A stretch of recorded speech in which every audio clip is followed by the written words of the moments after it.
មិនហើយបងមានរឿងចង់ប្រាប់អូនយ៉ាងណាស្ដាប់ហើយកុំចាំងបេះដូងងាប់ឲ្យសោះណាបងមានរឿងអីឆាប់និយាយមកគឺបងនឹងយកប្រពន្ធម្នាក់ទៀតហើយបងនឹងនាំនាងមកនៅទីនេះឆាប់នេះហើយអូនសយនេះគឺរចនាប្រពន្ធបង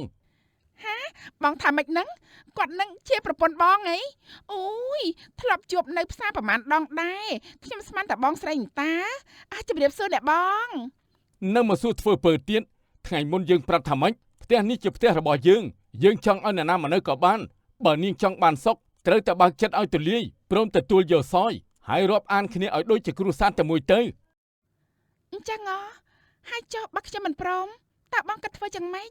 បើនាងមិនព្រមទេនាងចង់ប្រកាច់ព្រាត់ប្រាសទៅណាក៏ទៅរកកន្លែងណាដែលមានក្តីសុខរបស់នាងទៅរឿងអូនប្រែព្រោះប្រាក់នៅក្នុងគ្រួសារលោកដង្ខៅភូដែលជាអ្នករកស៊ីទិញលក់គោក្របីធំជាងគេនៅក្នុងស្រុកដង្ខៅភូជាបរិសពោះម៉ាយលោកមានកូនស្រីម្នាក់ឈ្មោះថារចនាបងអត់ទេខ្ញុំអត់ស្រឡាញ់ទេខ្ញុំមិនអាចរៀបការជាមួយគេបានទេមិនបានអត់មានមកប្រកែកញ៉ាញ់ដាក់ពុកទីណាយ៉ាងណាឯងត្រូវទៅរៀបការពុកខ្ញុំតាមពុកមកច្រើនរឿងហើយតែនេះជារឿងជីវិតជារឿងអនាគតរបស់ខ្ញុំមិនអាចស្របតាមពុកបានទេរចនាឯងអត់អាណិតពុកបន្តិចទេអីឯងឃើញស្រាប់ហើយថាពេលនេះមុខជំនួញរបស់ពុកកំពុងតែលងចុងពុកជំពាក់បំណុលគេវ័នកណាកូននៅតែថ្ងៃម្ចាស់បំណុលគេមករឹបអូសយកផ្ទះនេះទៅទេនេះដោយសារតែអ្នកណាមិនមែនដោយសារតែពុកយកប្រាក់ទៅលេងល្បែងទេមកពីល្បែងតែពុកខ្លាចតែជាបែបនេះពុកដឹងខុសហើយពេលនេះពុកកំពុងធ្លាក់ទឹកឯងជួយស្រោចស្រង់ពុកផងទៅមានតែឯងទេដែលអាចជួយពុកបានរចនាពុកសូមវល់ឯងណាកូនពុកធ្វើបែបនេះមានអីខុសពីលោកកូនទៅបងខំឲ្យកូនរៀបការដោយសារប្រាក់មាសប្រាក់ពិតជាសំខាន់ដល់ម្លឹងហេតុអីទៅណាស់ហើយបើឯងមិនជួយពុកទេឲ្យពុកម្ចាស់បំណុលគេមករឹបអូសផ្ទះនេះទៅចុះទុកឲ្យពុកនេះក្រំទ្រូងស្លាប់តែម្ដងទៅឲ្យពុកស្លាប់ទៅអូនថាម៉េចនឹងអត់ទេរចនាមិនពិតទេមិនអាចទេបងដួងរឿងរវាងពួកយើងចាប់គ្នាត្រឹមនេះចុះតាមមើលចិត្តនេះយើងគ្មានវាសនាបានគ្នាជាប្តីប្រពន្ធជូនពរឲ្យបងបានជួបមនុស្សស្រីដ៏ល្អម្នាក់ដែលស័ក្តិសមជាមួយបងថែរក្សាខ្លួនផងណាបងអត់ទេរចនាអត់ទេអូនមិនអាចធ្វើអញ្ចឹងដាក់បងទេបងស្រឡាញ់អូនណាបងមិនឲ្យអូនទៅទេកុំតែចោលបងអីណារចនា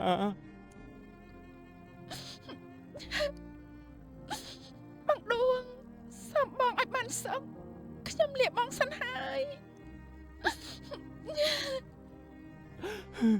រចនាអូនហេតុអីក៏អូនធ្វើដាក់បងបែបនេះរចនា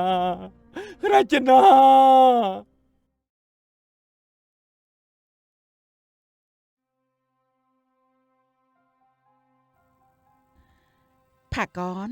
ម៉ែបានលើកប្រាក់បណ្ណាការ10ដំឡឹងទៅជូនខាងស្រីរួចហើយខាងគេនោះក៏ព្រមព្រៀងហើយដែរអាទិត្យក្រោយនេះដល់ថ្ងៃឯងចូលរួមការហើយណាកូនបានម៉ែកូនអរគុណហើយដែលម៉ែជួយជោគជួយចៅជួយបំពេញបំណងកូនម៉ែជួយឯងរួចហើយតមកទៀតគឺឯងត្រូវជួយខ្លួនឯងខ្លាចជាប្តីគេស្អែកហើយត្រូវលះបង់ចោលឲ្យអស់អារឿងខុសឆ្គងទាំងអំបាលម៉ានឈប់ដើរផឹកស៊ីដាច់យប់ឈប់ទៅ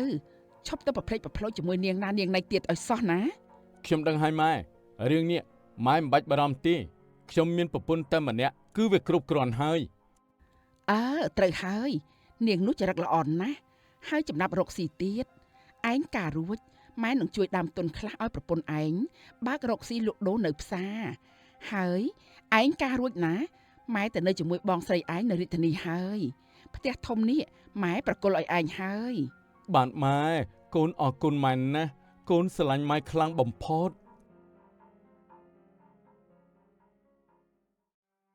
មួយសប្តាហ៍កន្លងផុតទៅកូនដួង នេះកូនសម្រាប់ចិត្តច្បាស់ហើយមែនទេបាទម៉ែនៅទីនេះបន្តទៀតក៏គ្មានអីប្រសើរដែរព្រោះចិត្តខ្ញុំឈឺចាប់ណាស់ខំបំភ្លេចយ៉ាងណាក៏នៅតែបំភ្លេចមិនបានបើនៅបន្តទៅទៀតនាំតែខ្ញុំវេទនាចិត្តលើសដើមទេម៉ែអើយកូនអើយកូននេះហើយដែលគេហៅថាស្រឡាញ់ខ្លាំងទុកខ្លាំងការស្រឡាញ់គឺជាការជាប់ជំពាក់វានាំឲ្យកើតទុកអញ្ចឹងណាកូនហើយបើកូនសម្រេចចិត្តអញ្ចឹងទៅហើយម៉ែក៏មិនហាមឃាត់ដំណើររបស់កូនដែរបាទម៉ែទៅដល់រាជធានីកូននឹងខំប្រឹងធ្វើការរកប្រាក់ផ្ញើមកឲ្យម៉ែហើយកូននឹងសន្សំប្រាក់សង់ផ្ទះថ្មីឲ្យម៉ែនៅឲ្យទាល់តែបានកូនសន្យាកូនម្ដាយអើយសូមឲ្យទេវតាតាមថែរក្សាកូនណាកូនប្រយ័ត្នប្រយែងផងណាកូនប្រុស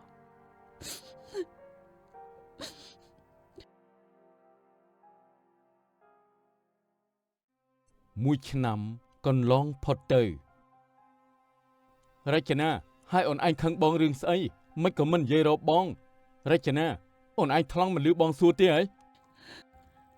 បងបានធ្វើអីខ្លះបងដឹងខ្លួនឯងច្បាស់ហើយថាខ្ញុំជាប្រពន្ធអត់ន័យគ្មានតម្លៃបងឯងធ្វើស្អីក៏រំលងក្បាលខ្ញុំរហូតយ៉ាងម៉េចគ្រាន់តែបងទៅផឹកស៊ីជាមួយពួកម៉ាក់បន្តិចបន្តួចមិនបានណារឿងប៉ុណ្ណឹងសោះក៏ខឹងនឹងបងដែរអូនឯងនេះពិតជាគ្មានញាតិមែនចាព្រោះថាញាតិនៅក្នុងទៀមស្រាស្គាល់គ្នាតែពេលផឹកមិនមែនជាញាតិពិតប្រាកដឡើយអ្នកណាថាខ្ញុំអត់ញាតិក៏ថាទៅចុះអូនឯងហឺយមែនហើយបងមានរឿងចង់ប្រាប់អូនយ៉ាងណាស្ដាប់ហើយកុំគាំងបេះដូងងាប់ឲ្យសោះណាបងមានរឿងអីឆាប់និយាយមកគឺបងនឹងយកប្រពន្ធម្នាក់ទៀតហើយបងនឹងនាំនាងមកនៅទីនេះឆាប់នេះហើយបងកូនជ្រុលទៅហើយណាជ្រុលស្អីមនុស្សប្រុសយកប្រពន្ធពីរ3នាក់វាតោះខុសត្រង់ណាទៅគ្រាន់តែរឿងប៉ុណ្ណឹងសោះយ៉ាងម៉េចអូនឯងនេះបងកូនមិនក៏បងថប់ទៀបចឹងនេះអាប្តីគំរក់អាប្តីហែងសយរចនានេះហ៊ានជេរយើងផងហ៎នាងឯង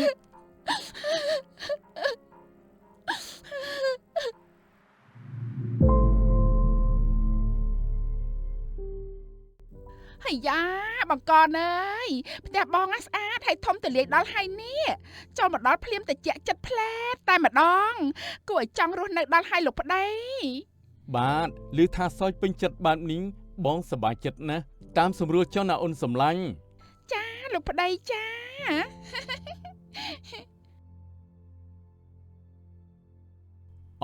អូនសោយនេះគឺរចនាប្រពន្ធបងហាបងថាម៉េចហ្នឹងគាត់នឹងជាប្រពន្ធបងអីអូយធ្លាប់ជួបនៅផ្សារប្រហែលដងដែរខ្ញុំស្មានតែបងស្រីតាជម្រាបសួរអ្នកបង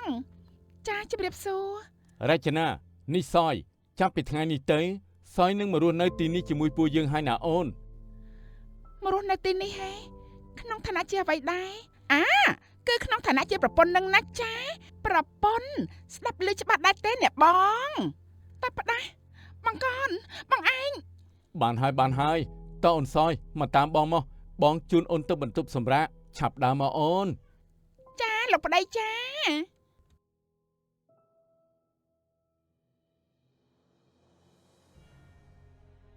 កូនសម្លាញ់អើយម៉ែអរគុណហើយដែលធ្វើផ្ទះថ្មីឲ្យម៉ែនៅម៉ែអរគុណហើយដែលធ្វើឲ្យសុបិនម៉ែខ្លាចជាការពិតម៉ែអរគុណហើយណាកូនដើម្បីម៉ែឲ្យតែម៉ែបានសុខកូនរីករាយជានិញចាស់កូនហើយនេះកូនត្រឡប់ទៅរាជធានីវិញទេមកលើកនេះកូនសំបានដើមទុនខ្លះគិតថានឹងយកមកបើករកស៊ីនៅស្រុកយើងនឹងមានពេលបាននៅជាមួយម៉ែបានមើលថែម៉ែផងចាស់កូនស្រេចតែកូនចុះបងរចនាឈប់សិនបងឈប់សិនហើយនាងមានការអីខ្ញុំមិនស្រួលខ្លួនលើកដៃលើកជើងមិនចង់រួចទេនេះបងជួយយកសម្ពត់អាវខ្ញុំទៅបោកឲ្យខ្ញុំបន្តិចមកណាបងស្អីគេស្លៀកពាក់ខ្លួនឯងសោះមិនក៏មកប្រាខ្ញុំណែបងរចនានៅផ្ទះជាមួយគ្នាសោះហ្នឹងណាបងចេះនិយាយភាសាអញ្ចឹងទៅកើតយ៉ាងម៉េចខ្ញុំមកពឹងតែបន្ទួចមិនបានអីចង្អៀតចង្អល់ម្លេះហ្នឹងខ្ញុំមិនចង្អៀតចង្អល់ទេតែខ្ញុំមានការងារច្រើនណាស់ដែលត្រូវធ្វើត្រូវចេញទៅរកស៊ីទៅបាក់ហាងលោកកណាត់នៅផ្សារហើយចុះនាងវិញរវល់ធ្វើស្អីដែរអូយខ្ញុំប្រាប់ហាញតាថាខ្ញុំមិនស្រួលខ្លួនយ៉ាងម៉េច សម្រាប់ថាយកតបោកឲ្យខ្ញុំឬអត់ណាមិនបានទេនាងស្ដាប់ឲ្យច្បាស់ខ្ញុំមិនមែនជាកញ្ចាស់របស់នាងទេបើនាងមិនចេះយកតបោកខ្លួនឯងទេក៏ហេតុទៅអើយនាងរចនានាងឯងអាយ៉ាកុំស្រែកលឺពេកប្អូនស្រីប្រយ័ត្នជ្រុះកន្លាត់ចេញមកក្រៅណាបើជ្រុះចេញមកខាងក្រៅពិតមែនបង្កណាច្បាស់ជាមិនយកនាងទេហើយនាងណាច្បាស់ជាអេហើយអើយនាងរចនានាងស្រីចង្រៃនាងឯងចាំតែមើលទៅណាអើយនាងចង្រៃអើយថ្ងៃនេះឯងអត់បើកហាងលក់ដូរទេអីបានជាមកលេងពុកគប់ជួនកម្មករទៅលេងស្រុកអត់មានអ្នកជួយលើកកណាត់ចិញ្ចូលតើខ្ញុំសម្រាប់មិនលក់មួយថ្ងៃទៅយ៉ាងម៉េចហើយរចនាពុកឮថាប្តីឯងមានប្រពន្ធចុងរឿងនេះជាការពិតទេពិតមែនហើយមិនត្រឹមតែមានប្រពន្ធចុងទេគេថែមទាំងយកនាងនោះមកនៅផ្ទះជាមួយខ្ញុំទៀតនេះហើយជាសភាពបរោះប្រុសល្អដែលពុករើសឲ្យខ្ញុំនោះហើយមនុស្សប្រុសមានខលខូចខ្លះតែប៉ុណ្្នឹងទៅហើយទ្រាំទៅកូនយ៉ាងណាក៏វាមិនភ្លេចប្រពន្ធដើមវាដែរតែខ្ញុំមិនចង់ធ្វើជាប្រពន្ធដើមហើយក៏មិនចង់ឲ្យប្តីខ្ញុំមានប្រពន្ធចុងដែរខ្ញុំទ្រាំមកជាមួយឆ្នាំហើយពុកនៅចង់ឲ្យខ្ញុំទ្រាំដល់ណាទៀតមិនអីទេពុកមិនមែនខ្ញុំពុកមិនដឹងទេថាខ្ញុំវេទនាចិត្តយ៉ាងណានោះព្រោះតែមិនចង់មានឈ្មោះជាស្រីមេម៉ាយខ្ញុំមិនចង់ឲ្យអ្នកស្រុកគេនន្ទាតែខ្ញុំទ្រាំមកដល់សប្តាហ៍ថ្ងៃនេះរចនាឲ្យពុកសុំទោសពុកសុំទោសណាកូនអូនថាម៉េចរចនានាងហ៊ានធ្វើដល់ម្លឹងផងហ៎ត្រូវហើយលោកប្តីមិនទាន់អស់ទេបងគាត់ណានៅវាយអូនទៀតគាត់ជេរប្រមាថអូនថាអូនណាជាស្រីចង្រៃដើរដណ្ដើមប្តីគេគាត់រកតែកំភ្លៀងអូនខ្លាចណាស់ណាលោកប្តីបងសម្លាញ់ចង្រៃយោនាងនេះយូរទៅកាន់តែប្រហើនហាញ់តាចាំមើលណានោះបងគាត់មកហើយនោះរចនាហើយនាងកាត់ឈួតស្អីមិនបានជាមករករឿងសយនេះបងចាំមិនទៀតហើយនឹងនៅមកសួរធ្វើពើទៀតថ្ងៃមុនយើងប្រាប់ថាម៉េចផ្ទះនេះជាផ្ទះរបស់យើង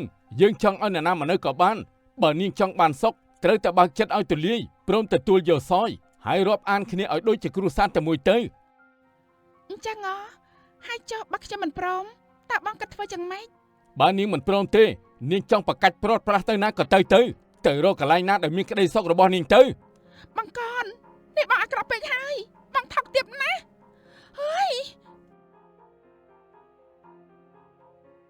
ហើយយ៉ាអ្នកបងគាត់ខឹងហើយគាត់រត់ចេញទៅបាត់ហើយណោះបងនិយាយអញ្ចឹងធ្វើអីប្រយ័ត្នតែគាត់ខឹងចិត្តទៅលុតទឹកសម្រាប់ខ្លួនណាមិនវីវល់ទៅហើយទេមនុស្សស្រីចិត្តរឹងដោយរចនាគេមិនតែគិតខ្លីធ្វើរឿងផ្ដេសផ្ដាសនោះទេបានហើយអូនសយទៅបន្ទប់យើងវិញទៅអូនតោះអូនតោះមិនដឹងជាស្អីទេបងឯងនេះ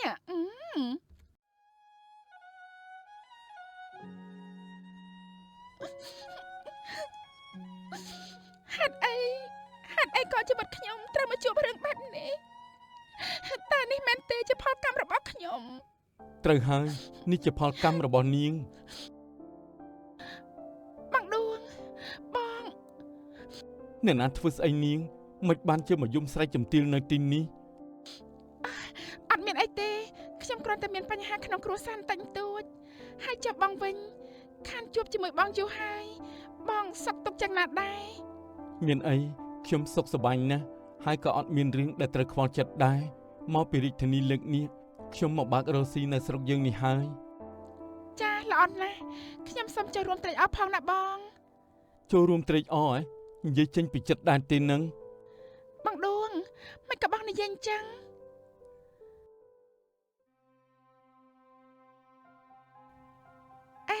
ខ្សែកចិញ្ចៀនកវលខ្ញុំអ្នកណាយកគ្រឿងអលង្ការរបស់ខ្ញុំទៅណាបាត់អស់ហើយអ្នកណាគេយកហើយមានរឿងស្អីទៀតហើយហាមិនក៏ស្រែកលឺបែបនេះចង់បែកផ្ទះទៅហើយបងកនគ្រឿងអលង្ការរបស់ខ្ញុំទុកនៅក្នុងថតតុច្បាស់ណាស់ឥឡូវនេះបាត់អស់ហើយអ្នកណាលួចយករបស់ខ្ញុំទៅហាអូ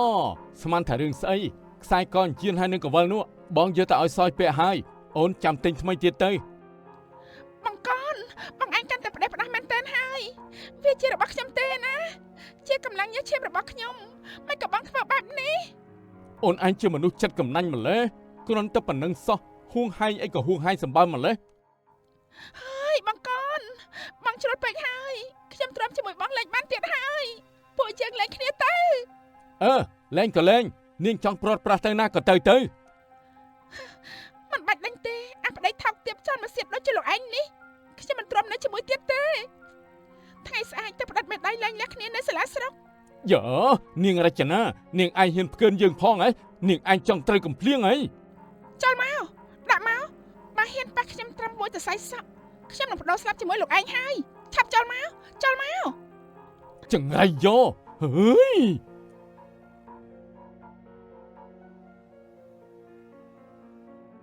ដោយទ្រាំរួមរស់ជាមួយផាកនមិនបាននាងរចនាក៏សម្រេចចិត្តលែងលះហើយត្រឡប់មករស់នៅជាមួយឪពុកវិញពុកខុសហើយកូនដោយសារតែពុកអាត្មានិយមគិតតែពីខ្លួនឯងទើបកូនត្រូវមកជួបរឿងបែបនេះឲ្យពុកសុំទោសណាកូន បានហើយពុករឿងកន្លងហួសទៅហើយឲ្យវាហួសទៅចុះចាត់ទុកថាជាសុបិនអាក្រក់របស់ខ្ញុំទៅចុះយ៉ាងណាក៏ខ្ញុំមិនចោះចាញ់ដែរ ហើយចុះពេលនេះកូនគិតធ្វើយ៉ាងម៉េចបន្តទៀត ហាងកណាត់នោះខ្ញុំបានសេងឲ្យគេហើយខ្ញុំប្រហែលជាត្រឡប់មកដាំដំណាំនៅលើដីចម្ការរបស់ពុកគ្រាន់បានចិញ្ចឹមជីវិតតទៅទៀតនៅថ្ងៃមុខ ធ្វើអីក៏ធ្វើទៅស្រេចតែកូនចុះណា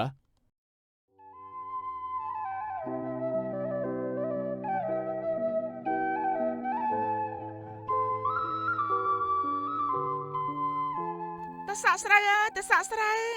អាឡាក់អាឡាក់ផ្អែមឆ្ងាញ់ទៅបេះមកពីចម្ការថ្មីបងប្អូនត្រូវការទិញតសក់ស្រូវទេអាឡាក់បេះមកថ្មីតសក់ស្រូវថ្មីផ្អែមឆ្ងាញ់ត្រូវការទេជួយទិញបន្តិចទៅ